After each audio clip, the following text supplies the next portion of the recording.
Well, of course. I mean, she's part of the family. You know, and just as I make special time for my wife and I make special time for my son, I make special time for my kitty cat, Cleopatra. Oh, yes, I'm serious, and I look forward to it all week.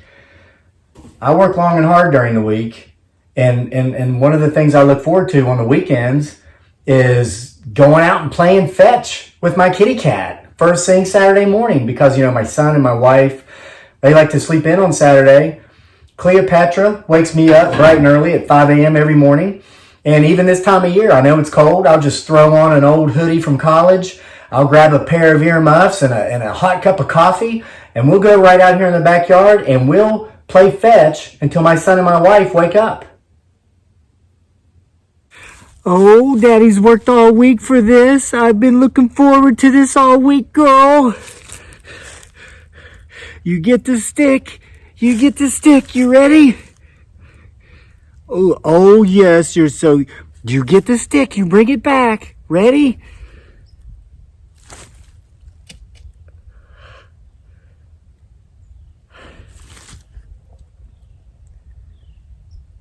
You're supposed to go get the stick.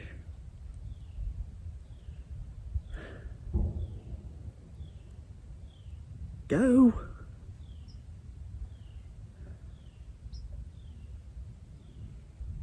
Okay, maybe next time, girl. Oh, you're so cute.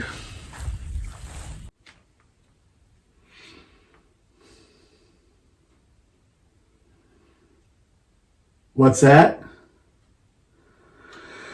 Well, to be honest with you, had I been here longer and seen some of the things we may or may not have seen in the last 3.5 years, Cleopatra probably wouldn't be with us still because the first time it happened, I probably wouldn't have gone outside. It was dark. It was around this time of year, late fall, early winter. It was 5 a.m. I was downstairs having a cup of coffee. I just let her out. She had just woken me up a few minutes before this, and I'd started a fire.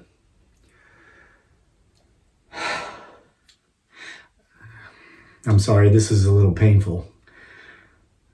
And I heard a screech. I'd never heard a cat.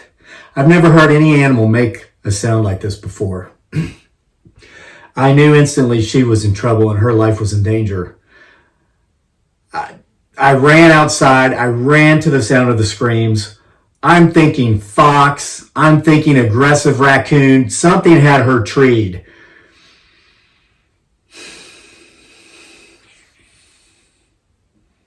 Can we stop for just a minute?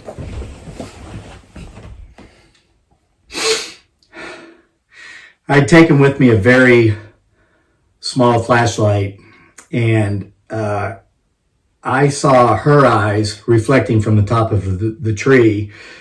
And as I brought the light back down, continuing to run toward the tree, I saw eyes in the forest that were not the eyes, potentially, of any fox or raccoon. You could tell, the evidence will show clearly, limbs on this tree were broken as the creature had attempted to climb that tree and get my kitty cat. And had I not gotten there just in time, I wholeheartedly believe my kitty cat would have been eaten alive, potentially, by a Bigfoot Sasquatch.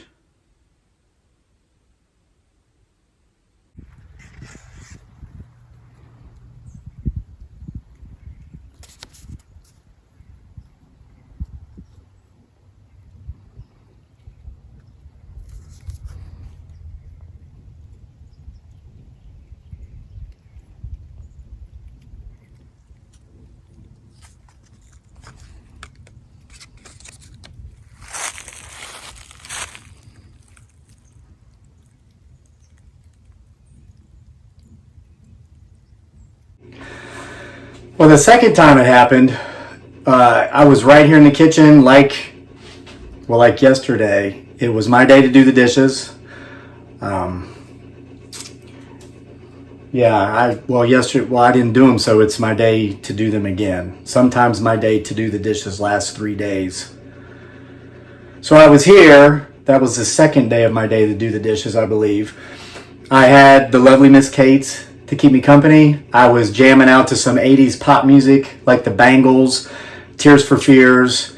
It just, when I do the dishes and I listen to the music of my youth, it just makes it more tolerable. And in between songs, between Walk Like an Egyptian and Everybody Wants to Rule the World, I heard a low primal growl. And then yet again, I heard my kitty cat screams. She was further away. The sun was up. And this is the only time that this has happened in broad daylight. I went out the back door and I raced to the top of the hill where the evidence will clearly suggest this time the creature was either being more aggressive or it was a much larger creature. Because as you will see, much larger tree limbs were being broken as the creature was attempting to eat my kitty cat alive. And then the creature, just like the time before, took off while I'm on my way up and potentially ran straight back into the forest, like the time before. Similar direction. I saved my kitty cat, and, well, that's what I was getting ready to say. I know it wasn't a fox. I know it wasn't a raccoon. I know that potentially it was a Bigfoot Sasquatch because, as the evidence will suggest, there's some very high-tech Bigfoot Sasquatch research equipment on this part of the property.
You know, after that attempt of the creature to potentially attempt to eat my kitty cat alive, it occurred to me there was one other time in which he, she, it, or they may have attempted to eat my kitty cat alive also.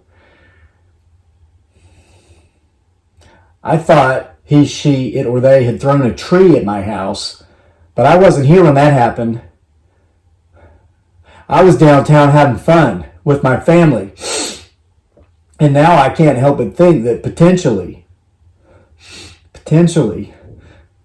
the creature may have chased my cat up the white pine, gone after her, and knocked the tree over in its attempt to eat her alive there. And I wasn't here to do anything about it.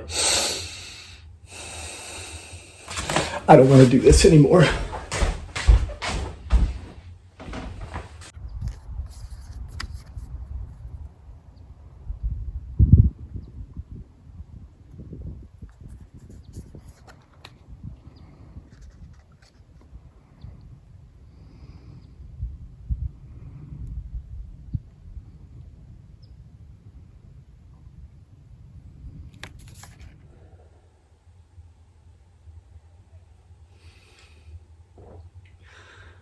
What do I plan to do? Well,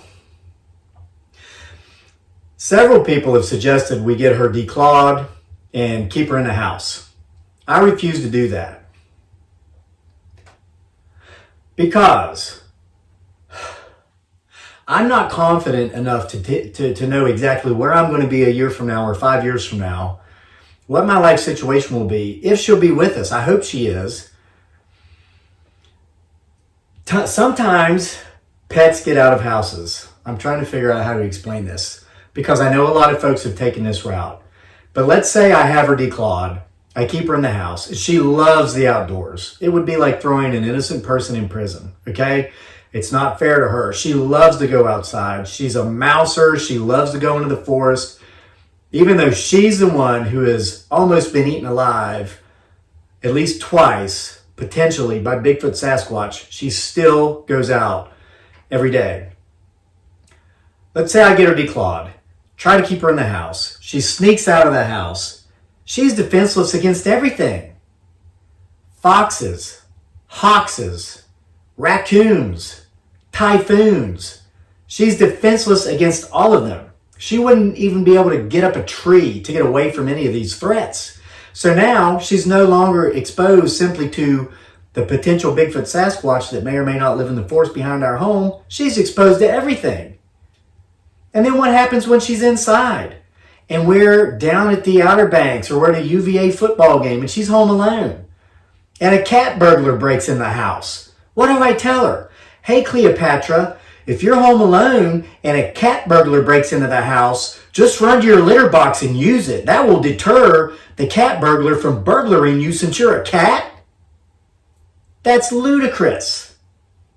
To take away her ability to defend herself and try to convince her and us that she's safer because she no longer has the ability to defend herself, it's a definition of insanity. Well, we've never lived in fear because that's not living, that's existing. I've said it before, I'll say it again. All of us only die once, but we live every day if we have the courage to do it. My kitty cat, Cleopatra, despite repeated attempts to be eaten alive by the potential Bigfoot Sasquatch that may or may not live in the forest behind our home, she has the courage to live every day. And I'm going to allow her to continue to live every day. Yes, final answer. My wife and I are in agreement of that. Well, if that happens,